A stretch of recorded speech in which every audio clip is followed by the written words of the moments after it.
ಆಕೆ ಪತಿಯೇ ಪರದೈವ ಅಂತಿದ್ಲು. ಗಂಡನ ಬಿಟ್ಟು ಬೇರಾರನ್ನು ಕಣ್ಣೆತ್ತಿಯೂ ಸಹ ನೋಡ್ತಾ ಇರಲಿಲ್ಲ.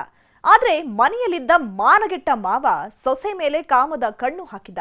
ಕಾಮದ ಹುಚ್ಚು ನೆತ್ತಿಗೇರಿಸಿಕೊಂಡು ಸೊಸೆಯನ್ನೇ ಮಂಚಕ್ಕೆ ಕರೆತಿದ್ದ. ಇದಕ್ಕೆ ಒಪ್ಪದಿದ್ದಾಗ ಮಾಡಬಾರದ ಕೆಲಸ ಮಾಡಿದ್ದಾನೆ.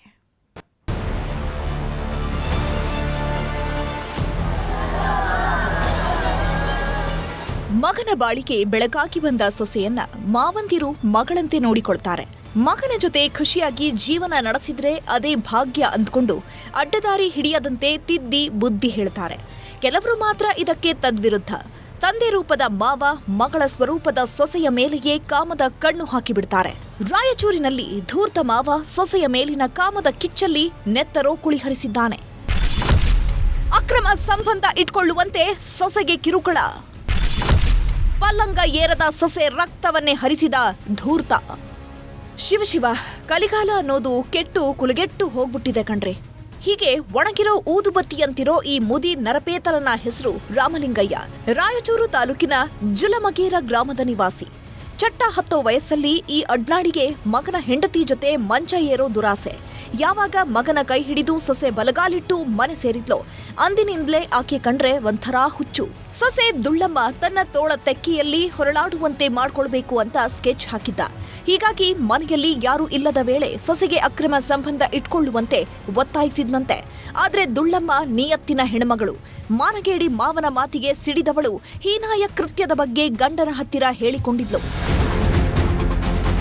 ಮಗ ಎಷ್ಟೇ ಬುದ್ಧಿ ಹೇಳಿದ್ರೂ ರಾಮಲಿಂಗಯ್ಯಗೆ ಸೊಸೆ ಹುಚ್ಚು ಮಾತ್ರ ಬಿಟ್ಟಿರಲಿಲ್ಲ. ಹೇಗಾದ್ರೂ ಮಾಡಿ ಆಕೆಯನ್ನ ಪಡಿಬೇಕು ಅನ್ನೋ ಹಠಕ್ಕೆ ಬಿದ್ದಿದ್ದ. ಕೊನೆಗೆ ಗ್ರಾಮದ ಹಿರಿಯರು ಕರೆಸಿ ತಿಳಿ ಹೇಳಿದ್ರೂ ಕ್ಯಾರೆ ಅಂದಿರಲಿಲ್ಲ. ಅದಾಗ್ಲೇ ದುಳ್ಳಮ್ಮನ ಮೇಲೆ ಎಗರಿ 2-3 ಬಾರಿ ಅತ್ಯಾಚಾರಕ್ಕೆ ಯತ್ನಿಸಿದ್ನಂತೆ. ಆದ್ರೆ ಅದ್ಹೇಗೋ ಕಾಮುಕ ಮಾವನಿಂದ ದುಳ್ಳಮ್ಮ ಬಚಾವಾಗಿದ್ಲು. ನಾನು ಏನು ಆರಾಮ ಏನಂತ ಕೇಳಿದ್ರೆ ಹತ್ತಕ್ಕಂತ ಹೇಳಿದ್ಲು ಸರ್. ನನಗೆ ನನ್ನ ಮಾವ 2 ಸಲ ಈ ಥರ ಮಾಡಿದ್ರ ಅಂತ. ನಾನು ನಮ್ಮ ಅಪ್ಪನವ್ರಿಗೆ ನಮ್ಮ ತಾತನವ್ರಿಗೆ ಎಲ್ಲರಿಗೆ ಹೇಳಿದ್ರೆ ಅವಾಗ ಬಂದ್ಬಿಟ್ಟು ಇವ್ರನ್ನ ಹೊಡೆದು ಬಡ್ದು ಬೈಸಿ ನೀವು ಚೆನ್ನಾಗಿ ಇಟ್ಕೊಂಡ್ರೆ ಇಲ್ಲಿ ಬಿಡ್ತೀವಿ ನಾವು, ಇಲ್ಲಾಂದರೆ ನಮ್ಮ ಮಕ್ಕಳನ್ನ ನಾವು ಕರ್ಕೊಂಡು ಹೋಗ್ತೀವಿ ಅಂದರೆ ನಾನು ಇನ್ನೊಂದು ಸಲ ತಪ್ಪು ಮಾಡಲ್ಲ ಅಂತ ಕಾಲಿಗೆ ಬಿದ್ದು ಕ್ಷಮೆ ಕೇಳಿದ್ನಂತ. ಇವತ್ತು ಬೆಳಗ್ಗೆ ಎಂದಿನಂತೆ ದುಳ್ಳಮ್ಮನ ಗಂಡ ಕುರಿ ಕಾಯುವುದಕ್ಕೆ ಹೋಗಿದ್ದಾನೆ. ಮಗ ಹೋಗೋದನ್ನೇ ಕಾಯ್ತಿದ್ದ ರಾಮಲಿಂಗಯ್ಯ ಮನೆಗೆ ನುಗ್ಗಿ ಸೊಸೆ ಮೇಲೆ ಎಗರಿದ್ದಾನೆ. ಸೊಸೆ ಒಪ್ಪದಿದ್ದಾಗ ಕಾಮ ನೆತ್ತಿಗೇರಿಸಿಕೊಂಡ ದುರುಳ ನನಗೆ ಸಿಗದಾಕೆ ಯಾರಿಗೂ ಸಿಗಬಾರದು ಅಂತ ರಕ್ತ ಹರಿಸಿದ್ದಾನೆ. ಮನೆಯಲ್ಲಿದ್ದ ಸಲಾಕೆಯಿಂದ ಸೊಸೆಯ ತಲೆಯನ್ನೇ ಛಿದ್ರ ಛಿದ್ರ ಮಾಡಿ ಬರ್ಬರವಾಗಿ ಹತ್ಯೆಗೈದಿದ್ದಾನೆ. ಯಾವಾಗ ದುಳ್ಳಮ್ಮನ ಉಸಿರು ನಿಲ್ತೋ ಆರೋಪಿ ರಾಮಲಿಂಗಯ್ಯ ಎಸ್ಕೇಪ್ ಆಗಿದ್ದಾನೆ. ಇಷ್ಟ ಬಂದಂಗೆ ಕಳೆದು ಬಿಟ್ಟನ. ಮಾವನ ಕೃತ್ಯ ಮಾಡಿಬಿಟ್ಟಾನೆ ಅವನು. ಇವರಿಗೆ ಭಾಳಷ್ಟು ನ್ಯಾಯ ಕೊಡಿಸ್ಬೇಕು. ಇಬ್ಬರು ಮಕ್ಕಳಿದ್ದಾರೆ, ಒಂದು ಗಂಡು ಒಂದು ಹೆಣ್ಣು ಮಗಳು.